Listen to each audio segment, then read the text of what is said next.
लोकांना कळलं असेल, कागद हातात दिसले की, कारण का आपण ठरवलंय खोटं बोलायचं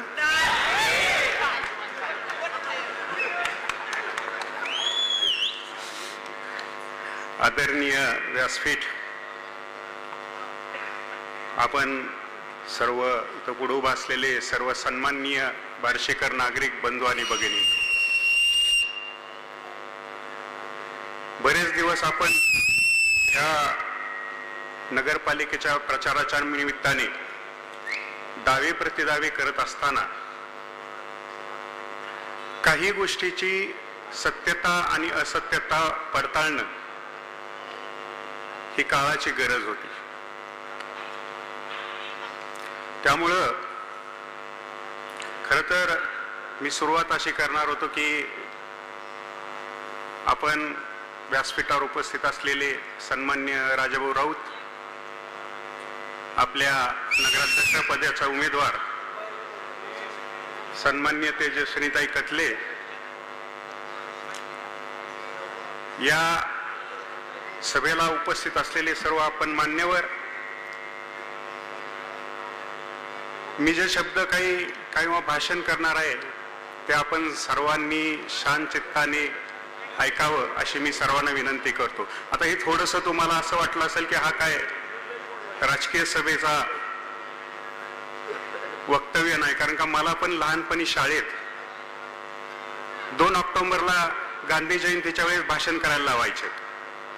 त्यावेळेस ती जी एक सवय असायची लहानपणाची, ती निरागसपणा असायचा की महात्मा गांधीबद्दल बोलताना, पण आज कळलं गांधीजींचं महत्व काय असतं.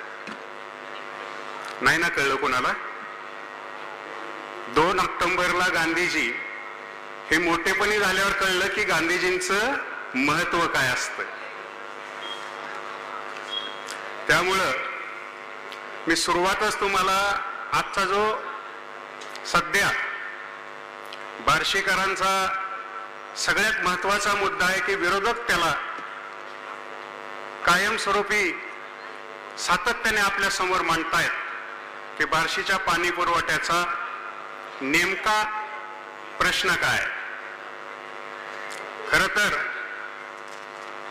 कुणीतरी म्हणलेलं आहे की ज्या देशाचा इतिहास माणूस विसरतो त्या देशाचा भूगोल विरघळतो. तसं काही योजनांचा इतिहास पण तुम्हाला सांगणं गरजेचं आहे की बार्शीला येणारी उजनीची पाणी पुरवठा योजना जी आहे, जुनी पाईपलाईन, त्या संदर्भात मी तुम्हाला सांगतो. 1988 साली ही योजना मंजूर झाली.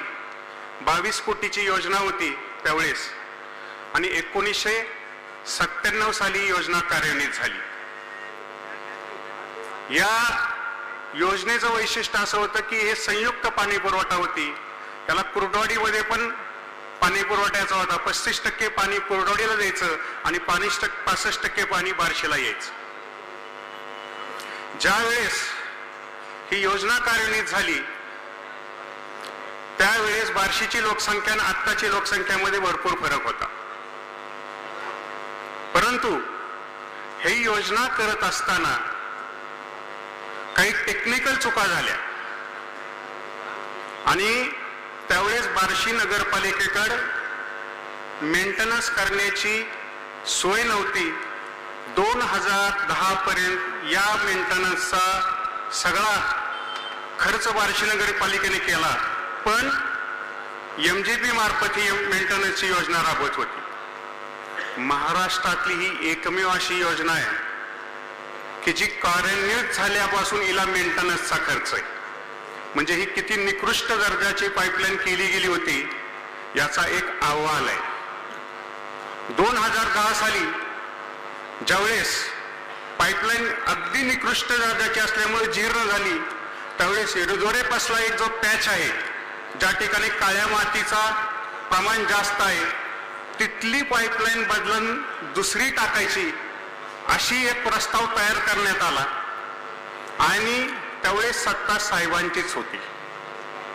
त्या प्रस्तावामध्ये त्या अहवालाची आपल्याकडे कॉपी पण आहे.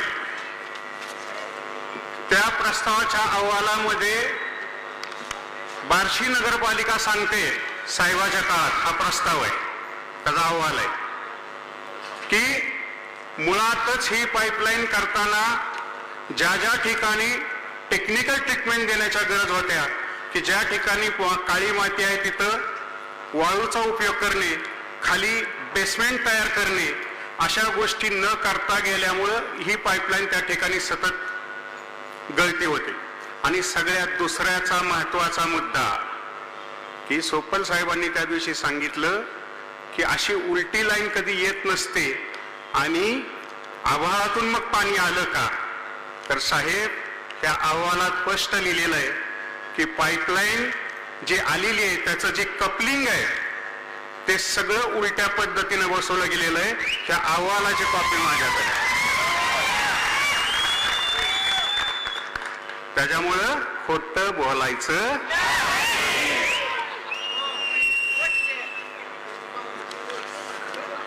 आता आपली योजना सांगतो. नवीन पाईपलाईन, ज्यावेळेस एखादी नवीन पाईपलाईन आपल्या शहराला करायची असती त्यावेळेस 2021 साली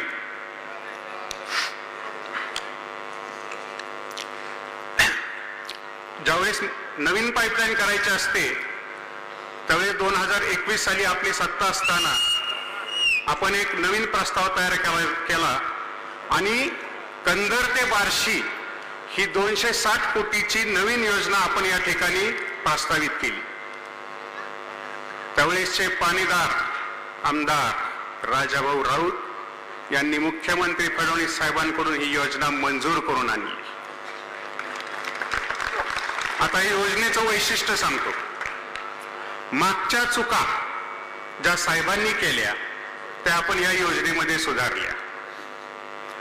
कंदर ते आरडी म्हणून जे गाव आहे हे 22 किलोमीटरच्या रेंजमध्ये. आपण ज्यावेळेस अशा ठिकाणी घेतलं की उजनी -40% जरी उद्या गेलं धरण तरी आपल्याला दुबार पंपिंगची गरज लागणार नाही. त्यामुळं काय होईल की लाईट बिल आपलं वाचेल आणि हे लाईट बिल न येण्यामुळं आपण 6 कोटीची त्या ठिकाणी सौर ऊर्जेचा प्रकल्प त्या ठिकाणी राबवतोय की जे आपल्याला लाईट बिल सुद्धा त्यावेळेस या ठिकाणी येणार नाही. आणि आरडी ते बार्शी, आता याच्यामध्ये कुरडवाडी नाहीये, आरडी ते बार्शी 42 किलोमीटर पाईपलाईन. हे जे पाणी येणार आहे त्याला कुठलंही पंपिंग नसणार आहे, त्याला कुठलीही इलेक्ट्रिसिटी नसणार आहे. हे ग्रॅव्हिटीनं म्हणजे उतारानं पाणी बार्शीच्या आपल्या टाकीत येणार आहे. म्हणजे या योजनेमध्ये कुठंही ग्रॅव्हिटी असल्यामुळं कुठंही पाईपलाईन खाली वर झाली नाही किंवा त्या पाईपलाईनची लेवल चुकली नाही, त्या पाईपलाईनच्या कपलिंग चुकल्या नाहीत, त्या पाईपलाईन उलट्या बसवल्या नाहीत. आणि सगळ्यात महत्वाचं म्हणजे ती पाईपलाईन का फुटत होती. जर लाईट गेली तर पुढे गेलेलं पाण्याचं प्रेशर आणि लाईट आल्यानंतर पाठीमागून येणाऱ्याच्या प्रेशर, पाण्याच्या प्रेशरमध्ये आणि 2 गॅपमध्ये जी हवा निर्माण करते त्या गॅपमुळं हवेच्या प्रेशरमुळं पाईपलाईन फुटत होती. आपण सतत पाणी त्या पाईपलाईन मध्ये राहिल्यामुळं हवेचा कुठलाही दाब त्या पाईपलाईन मध्ये होणार नाही. त्यामुळे ही पाईपलाईन कधीही गळती त्या ठिकाणी होणार नाही. आणि जवळजवळ 5 कोटीचं पाणी दररोज बार्शी शहराला या ठिकाणी करण्याचं काम या ठिकाणी राजाभाऊंनी या ठिकाणी केलेलं आहे. बार्शीकर नागरिकांना समजून घ्या की काही गोष्टी बोलण्याच्या सोप्या असतात. मी आज मंजूर केली आहे आणि लगेच त्या ठिकाणी पाईपलाईन पडतील असं नाही. बरं, आम्ही 3 टर्म पण लावले नाही. आम्ही पहिल्या टर्म मध्ये फ्लेक्स लावला, दुसऱ्या टर्म मध्ये पाईपलाईन यायला लागलीये आणि तिसऱ्या टर्म मध्ये तोटी. 15 वर्ष झुलवलं तुम्हाला पाण्यासाठी आणि हीच योजना राजाभाऊंनी 1.5 वर्षात आज 70% पूर्ण केली. येत्या मार्च आणि एप्रिल मध्ये जेवढा प्रयत्न होईल तेवढा या बार्शीकरांना रोज 5 कोटीचं पाणी लिटरमध्ये येण्याचं शाश्वत प्रयत्न या ठिकाणी राजाभाऊ करतील आणि बार्शीकरांना खरा पाणी प्रश्न सोडवण्याचं काम जर कोण करू शकतं तर फक्त ते राजाभाऊ राऊत करू शकतात. इतक्याही सहजासहजी गोष्टी होत नसतात, त्याच्यासाठी वजन असावं लागतं. आम्ही काय केलं, काल जयाभाऊंनी बऱ्याचशा गोष्टी त्यांच्या भाषणातनं केल्या की साहेब तुम्ही खरं सांगा कुणाकडे जाणार. साहेब कधीच कधी कुणाकडे गेले नाहीत.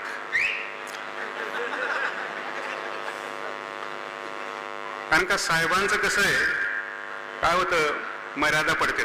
पाहुणा आहे, जवळचं नातं आहे, पण बार्शीकरांना सत्य गोष्टी कळल्या पाहिजेत. त्यांनी सांगितलं की 4000 कोटी जर आणले असते तर मी सोन्याची लंका केली असती. मान्य आहे साहेब, तुमच्यापाशी जर 4000 कोटी दिले असते तर तुम्ही सोन्याची लंका केली असती, पण ती सत्ययुगातली केली असती का कलियुगातली केली असती? सत्ययुगातली रावणाची लंका तेवढं दातृत्व रावणासारखं तुमच्याकडे होतं का? ज्या रावणाचा वध करण्यासाठी देवाला जन्म घ्यावा लागला, त्याच कलियुगात तुमचं राजकीय आयुष्य संपवण्यासाठी राजाभाऊंना जन्म घ्यावा लागला.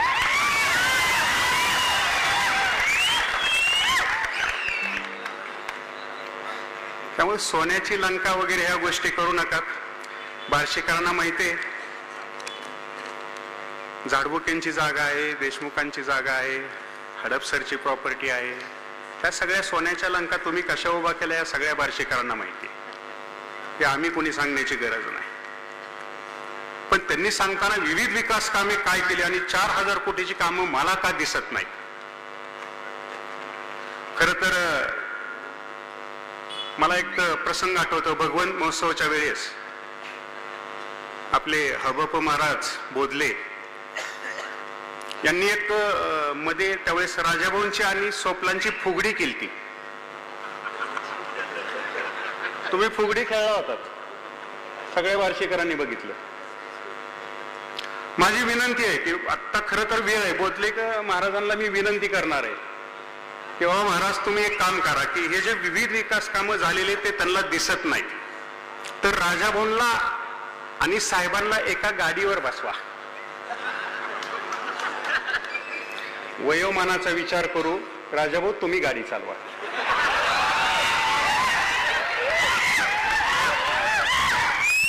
मी म्हणत नाहीये हे, मी म्हणत नाहीये. लातूरच्या एका व्यक्तीनं त्यांना परवा फोन केलता कॅन्सर हॉस्पिटलच्या मदतीसाठी. त्यावेळेस त्यांनी त्यांना सांगितलं की मला रात्री फोन करू नका, मी ज्येष्ठ नागरिक आहे. त्याच्यामुळे हे मी म्हणलंय, आपला काही संबंध नाही त्यात, कारण का आपण खोटं बोलत. मग काय होईल राजाभाऊ, तुम्ही जर त्यांना गाडीवर घेऊन फिरलात मग तुम्ही काय करा, त्यांच्या बंगल्यापासून तुम्ही केलेला रस्ता त्यांना दाखवा, उपळाई रोडचा रस्ता दाखवा, सोलापूर रोडचा रस्ता दाखवा, परंडा रोडचा रस्ता दाखवा, अलीपूर रोडचा रस्ता दाखवा. आणि हे करत असताना बॅकग्राऊंडला आपण गाणं पण लावू, तुला फिरविना माझ्या गाडीवर.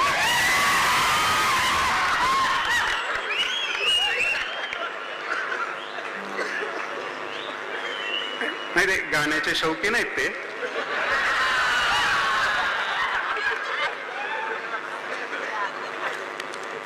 कारण का काय होतं माहिती आहे का की विकास याच्यामध्ये आता मी जर सगळ्या गोष्टी सारख्या तेच तेच जर सांगत बसलो, शिवसृष्टी केली, शहीद स्मारक केलं, एवढे रस्ते केले, तुमचं सोपान लक्ष्मी सोपान गार्डन केलं, ऑक्सिजन पार्क केले, हे जर मी सगळं सतत सांगत बसलो तर तुम्ही काय म्हणणार, आम्ही रोज बघतोय तेच तेच काय मला सांगता. मला तेच सांगायचंय की दिसणं आणि बघणं यामध्ये फरक आहे. आम्हाला जे दिसतं जर आम्हाला ते बघायचंच नसेल तर तुम्ही किती जरी विकास केला तरी विरोधकांना ते बघणार नाही, त्यांना ते दिसणार नाही. कारण का आपला मेंदू जो असतो, तुम्ही रोज फिरताय, तुम्ही रोज बार्शीतनं फिरा आणि एक कॅमेरा लावा डोक्याला आणि घरी गेल्यानंतर त्या कॅमेऱ्याचं रेकॉर्डिंग काढून बघा की तुम्ही काय दिसलं आणि तुम्ही काय बघितलं. कारण का मेंदू सिलेक्टिव्हली बघतो, तुम्ही सगळं बघत नाही. त्याच्यामुळं सर्वसामान्य माणसाला विकास केलेला दिसतंय बी आणि त्याला बघितलेलं पण आहे, पण तुम्हाला दिसत असून तुम्ही बघत नाहीत, ही आमची चूक नाही, ही तुमच्या डोळ्याची आणि दृष्टीची चूक आहे. त्यामुळं काही गोष्टींच्या मुद्द्याला मी पण हात घालणार आहे. आज आपल्या नगराध्यक्ष तेजस्विनीताई कथले, एक त्या घराला नाव आहे, घराण्याला नाव आहे, त्यांचं एक दातृत्व आहे. आज ह्याच कथले घराण्याने कॅन्सर हॉस्पिटलला 13 एकर जमीन दिली. कॅन्सर हॉस्पिटल उभा कोणी केलं? कोणी उभा? धन्वंतरी नेने डॉक्टरांनी. त्या माणसांनी कष्ट करून हे कॅन्सर हॉस्पिटल उभा केलं. पण तुम्हाला माहित नाहीये, नेने डॉक्टरांनी शेवटच्या दिवसात त्यांच्या एक संचालक मंडळांना पत्र लिहिलंय. बाबा काका तुम्हाला माहिती आहे, त्या पत्रात ते म्हणतायत, उद्गिन्न अवस्थेत म्हणतायत, म्हणजे त्यांची मानसिक स्थिती अशी झाली त्या पत्रात लिहिताना की मी हे कॅन्सर हॉस्पिटल उभा करून चूक केली आहे. कारण का आज ह्या कॅन्सर हॉस्पिटलची अवस्था इतकी वाईट केली आहे आणि त्यांनी स्पष्ट नावाचा असा उल्लेख केला नाही, पण त्यांचा रोग सगळा सोपल साहेबांच्या कारभारावर होता. त्यांनी शेवटच्या पत्रात ओळीत लिहिलेलं आहे की मी मरायच्या अगोदर हे हॉस्पिटल टाटाकडे तुम्ही स्थलांतरित करा. बरोबर आहे बाबा काका? आणि असा ठराव सुद्धा झाला, असा ठराव सुद्धा केला गेला.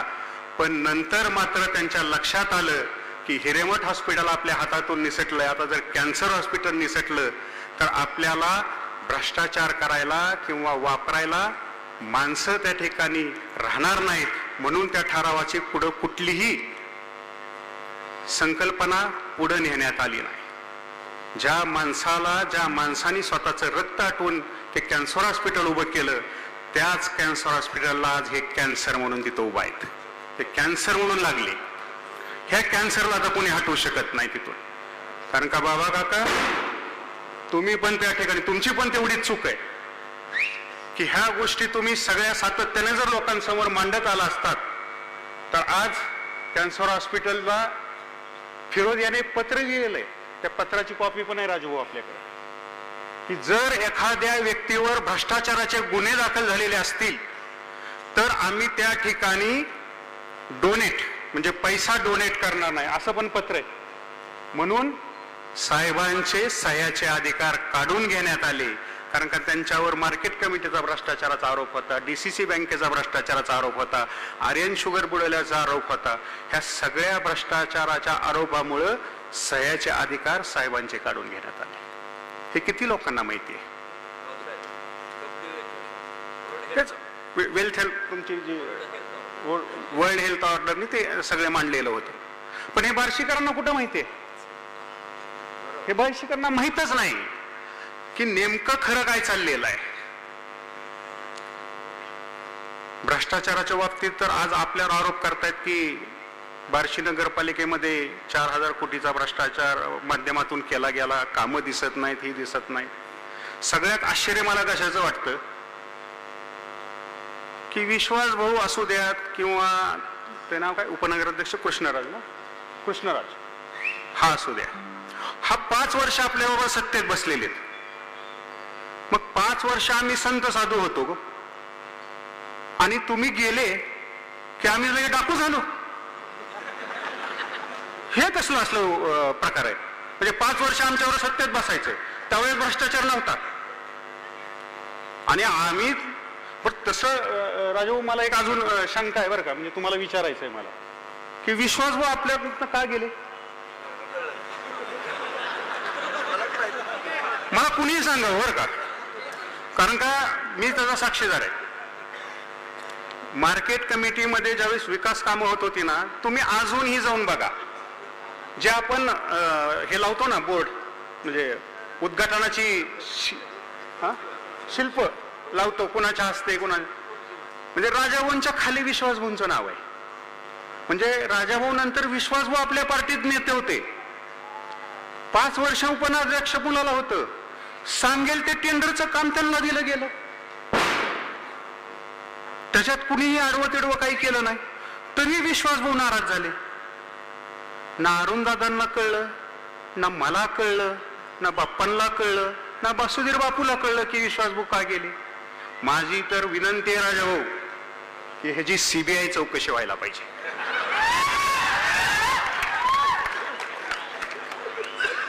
हे सत्य बार्शीकरांना कळलं पाहिजे की खरंच विश्वासभाऊ आमच्यातून का गेले.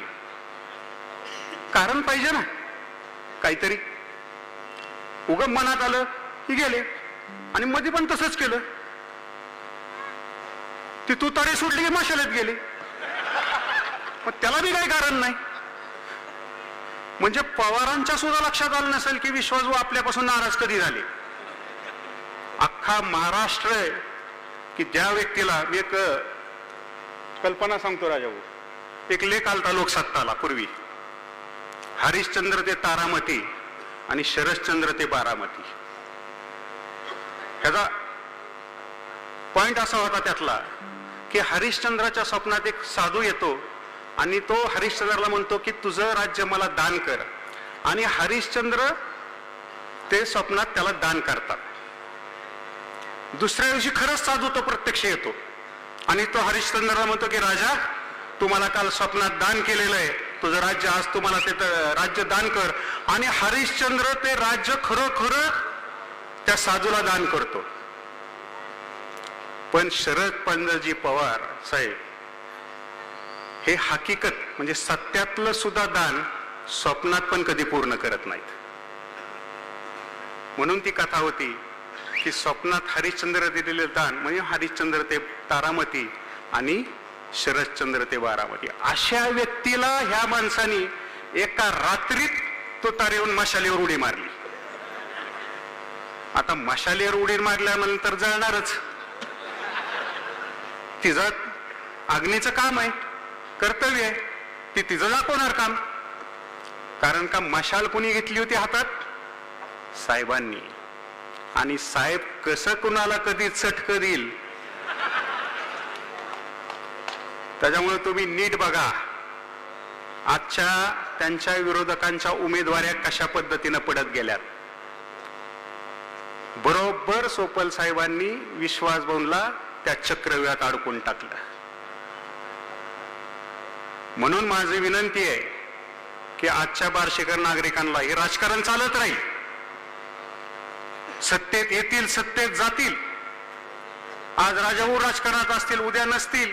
आज सोपल राजकारण असेल, उद्या नसतील. पण विकास आणि बार्शीचे भविष्य हे कायमस्वरूपी चालत त्या ठिकाणी राहणार आहे.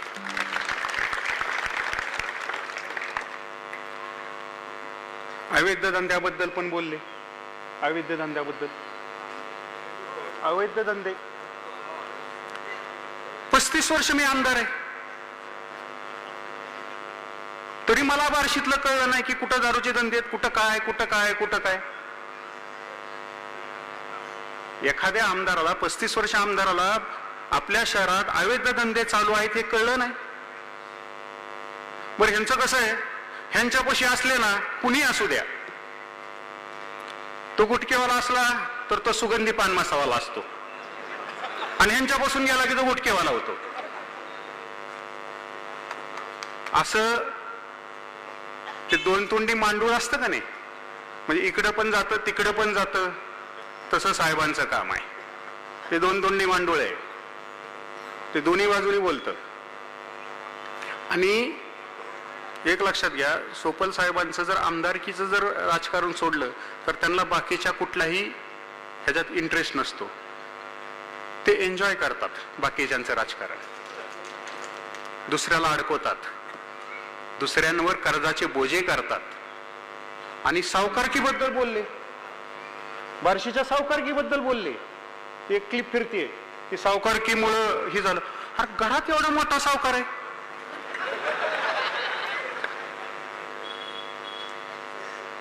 तुम्ही अजून मी सांगतो तुम्हाला, एक 8 दिवसाखालची घटना आहे. दिलीप अर्बन मधला संजय मंकाळे म्हणून एक कर्मचारी, आवर्जून गाठ घ्या आणि त्याला फक्त विचारा की तुझ्या कशावर सह्या घेतल्या 8 दिवसाखाली आणि कशामुळे घेतल्या. 10 लाख व्याजाने दिले ते.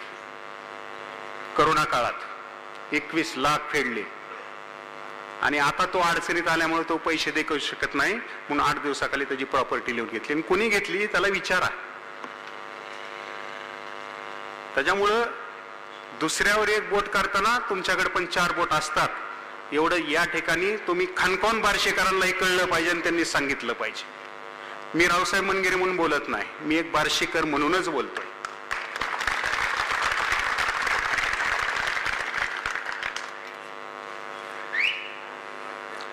अजून एक मजेशीर गोष्ट आहे राजाभाऊ. नाही, सगळं काढायचं म्हणल्यावर माझा बी जन्म पुरणार नाही. घरपट्टीचा एक विषय होता राजाभाऊ, तो मांडणं गरजेचं आहे. तेच सांगतो घरपट्टी आणि रेल्वे स्टेशन ही दोनच तुम्हाला गंमतशीर आहे त्या घटना. घरपट्टीचा विषय होता, मध्ये एक बोर्ड लागले बघा, म्हणजे असं साहेबाचं चित्र, फडणवीस साहेबांचं पण चित्र, एकनाथ शिंदेचं चित्र, आणि आम्ही घरपट्टी माफ केली, व्याज माफ केलं. 2012ला राज्य शासन होतं, राष्ट्रवादी आणि काँग्रेसचं सरकार होतं. गृहिणींना, भगिनींना माझी विनंती आहे की हे तुम्ही निश्चित ऐका. 2012 साली राष्ट्रवादी आणि काँग्रेसचं सरकार होतं. त्या राज्य शासनाने एक परिपत्रक काढलं आणि जे थकीत घरपट्टी आहे त्याला 2% महिन्याला व्याज लावायचं. हे राज्य शासनाने त्या ठिकाणी परिपत्रक काढल्यानंतर ज्यांची नगरपालिकेत सत्ता त्यावेळेस होती साहेबांची, त्यांनी तिथं ठराव केला. त्या ठरावाचे सूचक होते माननीय अण्णा, लक्षात आलं असेल अण्णा म्हणल्यानंतर, उगं नाव घ्यायचं नको, अण्णा त्याचे सूचक आहेत. आणि हा ठराव केला आणि 2% महिन्याला व्याज लावण्याचं काम सोपल साहेबांच्या काळात झालं. आणि 2016ला आपली सत्ता आल्यानंतर असे बाई, तुम्ही त्याचे साक्षीदार आहेत, पहिला नगरपालिकेतला ठराव झालता की हे 2% व्याज जे 24% वर्षाला जातंय ते सगळं माफ करायचा ठराव बार्शी नगरपालिकेत असे बाईंच्या काळात पहिल्यांदा झाला. हे तेवढंच थांबलं नाही राजाभाऊ, हे त्या ठिकाणी थांबलं नाही. हा ठराव पुण्याला जे विधान भवन आहे त्या ठिकाणी नगरविकास आयुक्त आहेत, त्यांच्यापाशी हा ठराव गेल्यानंतर त्यांनी महाराष्ट्रातल्या सगळ्या नगरपालिकांना परिपत्रक काढलं आणि त्या परिपत्रकाप्रमाणे सगळ्या नगरपालिकांची माहिती घेतली आणि त्यांचा एक अहवाल तयार केला. त्या अहवालाची ही एक कॉपी आहे. त्या अहवालामध्ये त्यांनी सांगितलं की महाराष्ट्रात असंख्य नगरपरिषद ह्या 2%च्या व्याजामुळं थकीत दिसत आहेत आणि विनाकारण लोकांना याचा त्रास होतोय.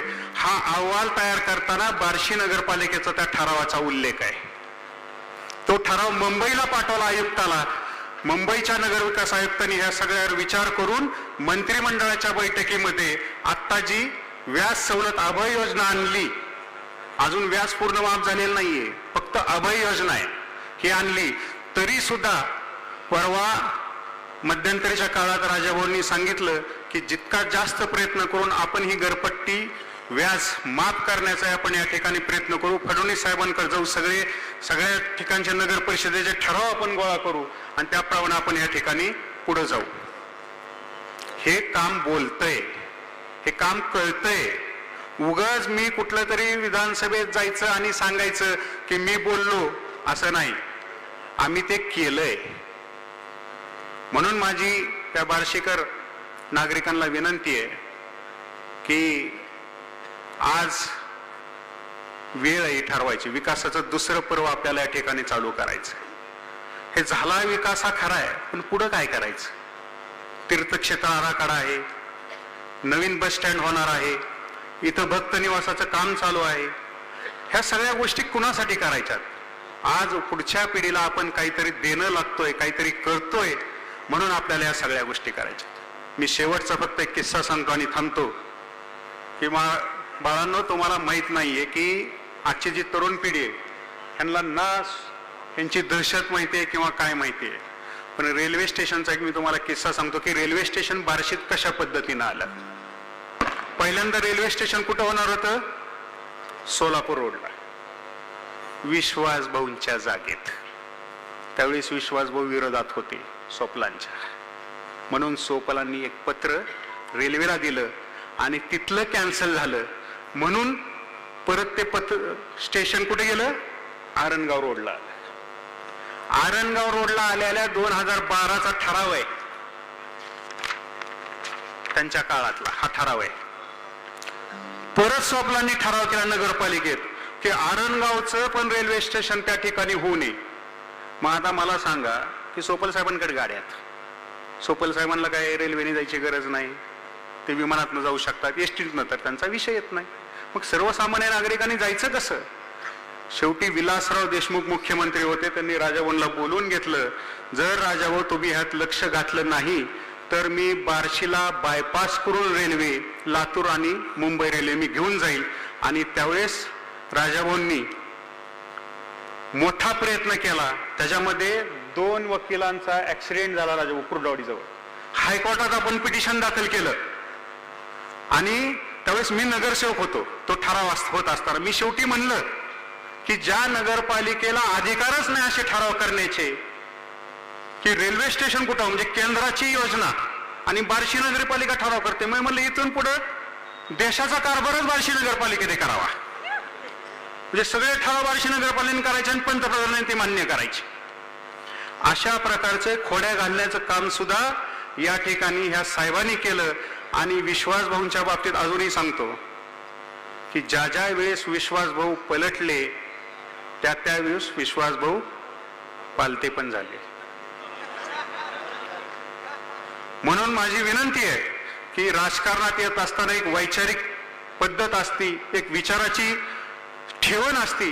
ह्या सगळ्या गोष्टी करत असताना माझी बार्शीकरण राजकारणात जाताना नम्रतेची विनंती आहे की 35 वर्ष राहिलेला आमदार अजूनही विकास काय झाला विचारतोय, म्हणजेच ह्याचा अर्थ 35 वर्ष मी आमदार असताना काही विकास करू शकलो नाही. जे निर्माण केलेलं आहे, जे सत्य आहे, मी अजूनही सगळे कागदपत्र आहेत का माझ्याकडे. माझी पत्रकारांना विनंती आहे इथं की तुम्हाला कुठलाही कागद पाहिजे असेल तर मी या ठिकाणी देऊ शकतो. आणि मी कुणाला चॅलेंज पण करणार नाही, मला तशी सवय पण नाही. मी जे सत्य आहे तेच मांडणार. फक्त नागरिकांना विनंती की कुठेतरी कुठल्या तरी अफवा पसरायच्या आणि नेरेटिव्ह पसरायचं आणि त्या माध्यमातून लोकांच्या बद्दल गैरसमज निर्माण करून इलेक्शन जिंकायची, पण नुकसान बार्शीकर तुमचं होणार आहे, आमचं नाही. तुमच्या जनतेने आज ओळखायचंय की उद्या बार्शी पुढे न्यायची का परत बार्शी 80च्या अगोदरची करायची. त्यामुळे हीच वेळ आहे. सगळ्या कार्यकर्त्यांना विनंती आहे, घरोघरी जाऊन सांगा, उद्याचा दिवस आहे आपल्याकडं, की जिथं कमळ दिसल तिथलं बटन दाबा, जिथं धनुष्यबाण दिसल तिथं बटन दाबा. एवढीच या ठिकाणी मी सर्वांना विनंती करतो आणि माझे 2 शब्द थांबवतो. जय हिंद, जय महाराष्ट्र.